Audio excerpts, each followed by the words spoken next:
My name is Lila Harper. I'm 29. Up until 3 months ago, I still believed that if I just worked hard enough, proved myself enough, maybe one day my parents would look at me the way they looked at my younger sister, Sienna. They never did. It started on a Friday night in January. Snow was coming down so hard, the streetlights looked like they were drowning. I had driven 4 hours from my tiny apartment in upstate New York to our family home in suburban Connecticut, carrying 2 tickets to a luxury weekend spa retreat I'd saved 6 months for. A surprise for Mom and Dad's anniversary. I thought, maybe this would fix things. I walked in. Dad Victor Harper didn't even stand up from the couch. He just kept scrolling on his tablet. Mom Elena was in the kitchen arranging charcuterie like it was a photo shoot. Sienna was upstairs probably filming another Get Ready With Me video. Dad spoke without looking at me. She's actually building something, Lila. You're still drifting. 29 years old, no real career, no savings we can see. We need the spare room for Sienna's content studio. Pack your stuff. It's time you figured life out on your own. My childhood bedroom, the one with the lavender walls I painted myself at 15, was already half gutted. My bookshelves gone, my old desk replaced by ring lights and a vanity mirror, my clothes stuffed into 4 black trash bags on the floor, like they were waiting for pickup day. I didn't yell, I didn't cry. I set the spa tickets on the coffee table quietly, like leaving flowers at a grave. Then I grabbed the bags, walked out into the snow, and drove away in my 12-year-old hatchback that rattled like it was about to give up. That car, they always hated it, called it an embarrassment in their pristine driveway. What they didn't know, I kept it on purpose. It was my camouflage. I found a cheap motel off I-95. Heater barely worked. I sat on the edge of the bed staring at the wall and let the memories flood in. The original wound happened when I was 5. We were driving home from Grandma's. I unbuckled to reach for a toy in the back seat. Dad slammed on the brakes to avoid a deer. The car spun. I hit my head hard, concussion stitches. Hospital overnight. Dad missed the closing on a huge commercial real estate deal he'd been chasing for months. The property flipped for 7 figures the next year. He never forgave me. From then on, I was the reason we're not rich. Every holiday dinner, every report card, every time Sienna got new dance lessons or voice coaching, he'd sigh and say, "If only you hadn't cost us that deal, Lila." When I turned 17, they started charging me rent. Every paycheck from waitressing, tutoring, freelance graphic design, half went straight to them. They called it contributing to the household. Really, it was funding Sienna's dreams. New camera lighting kit, wardrobe hauls, paid promotions, even fillers, when she decided her lips needed to pop for the camera. They saw my faded hoodies, my secondhand laptop, my beat-up car, and decided I was a failure. They were wrong. What I actually do for a living, I'm a private digital asset investigator. Companies hire me when executives hide money in crypto wallets, offshore accounts, or fake LLCs. I trace blockchain transactions, recover deleted emails, map shell companies. I don't hack, I use public records, legal subpoenas, and pattern analysis. I'm good, very good. Last year, I cleared low 7 figures after taxes. I could have bought their house twice over, but I never told them. I lived cheap, drove cheap, dressed cheap, because the second they knew I had real money, they wouldn't just ask for more. They'd take everything. That night in the motel, I opened my laptop. Thank God I had it in my backpack, not the bags. First thing, I checked my car title. It was still in Dad's name for insurance savings he'd said years ago. I pulled up the DMV portal. Transferred 3 hours earlier. Sold online for peanuts. Timestamp right after I left the house. They sold my car while I was still driving it home. I called Mom. She picked up like I was interrupting her evening skincare routine. "You sold my car," I said. "We raised you for 18 years, Lila. Consider it partial repayment. Sienna needed deposit for a brand collaboration shoot. You can always get another car. You're single, no kids, fewer bills." She hung up. Something inside me clicked, not broke, not angry, locked. I didn't sleep. I started digging. First the money from my car. Traced to Glamour Glow Events, a luxury event planner. They bought a rose gold backdrop and a LED sign that said, "Sienna Harper, coming soon." Then I went deeper. Public records. Credit reports, ones I'm legally allowed to pull for asset work. They'd refinanced the house 4 times in 6 years. Maxed credit cards. A notice of default was filed 6 weeks earlier. The house wasn't theirs anymore. It belonged to the bank and the clock was ticking, but I needed more than sad finances. I needed leverage that would hold up in court. That's when I called Marcus. Marcus Harper, my cousin on Dad's side. We grew up close until he was 18.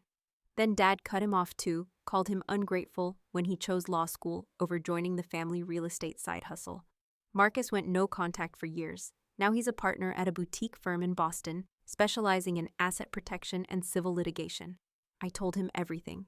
He was quiet for a long time. Then he said, "They did the same thing to me, Lila. Charged me rent at 19. Told me I owed them for wasting their money on college applications. I left and never looked back. If you want to do this legally, I can help." We built the plan together. Step 1. Marcus set up a legitimate LLC, Harper Asset Recovery. Looked like a private investment group focused on family legacy preservation. Step 2.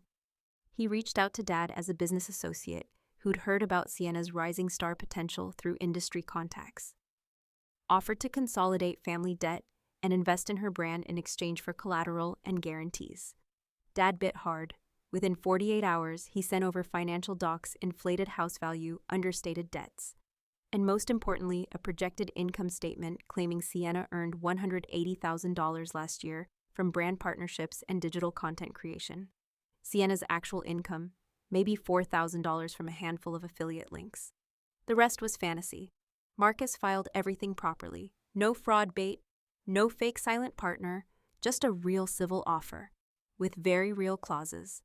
The contract they signed, a secured loan agreement using the house as collateral, a personal guarantee from all three, a clause stating that any materially false representation in the financials would trigger immediate default and transfer of title to the lender standard in distressed asset deals. No jail time mentioned. Just civil consequences, loss of property, possible judgment for damages. They signed digitally, eagerly. 2 weeks later, Marcus sent the default notice. Proof Sienna's tax returns publicly accessible via her LLC filings. Yes, she had one for branding purposes. Zero income matching the claim. Default triggered. Title transferred to Harper Asset Recovery. Legally, cleanly. No court fight needed because they'd signed the deed in lieu clause themselves. I scheduled a Zoom call. Not dramatic, just professional. They joined Dad in his home office, Mom beside him. Sienna in the background touching up her makeup. I appeared on screen in a simple blazer. Hair back. Calm, Dad started Lila. "What is this?" "We're in a meeting." I shared my screen. The deed. The default notice. The income discrepancy highlighted in red. "I'm Harper Asset Recovery," I said quietly. "And the house at 22 Maple Lane now belongs to me." Silence. Then Dad exploded. "This is a scam. You tricked us." No, Marcus cut in from his own window. "It's a contract you read or should have read. You misrepresented income. That's breach. The transfer is recorded with the county. You have 30 days to vacate." Mom started crying. Sienna whispered, "But my studio." I looked straight into the camera. "You threw me out in a blizzard for that studio. You sold my car for a backdrop. You charged me rent since I was 17 to fund someone else's dreams. You told me for 24 years that I was the reason we weren't rich. I spent years thinking if I just disappeared quietly, maybe you'd love me. I was wrong. Family isn't blood. Family is respect. Fairness. Not treating one child like gold and the other like debt. I'm not pressing charges. I'm not ruining your credit beyond what you already did. But the house is mine. You have 30 days. After that, I'll list it. Whatever proceeds are left after paying off the mortgage and my documented losses. The car, the rent I paid, the spa tickets will be sent to you as a check. Not because I owe you, because I'm choosing not to become what you were." Dad tried one last time. "Lila, we're still your parents."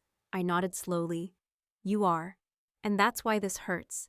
But parents don't do what you did. So from now on, we're just people who used to share a last name." I ended the call. They moved out in 29 days. Quietly, no drama. Fear does that. I kept the house. Didn't repaint the pink studio, left it as a reminder. Marcus and I talk now. We're rebuilding something real, cousins who actually show up for each other.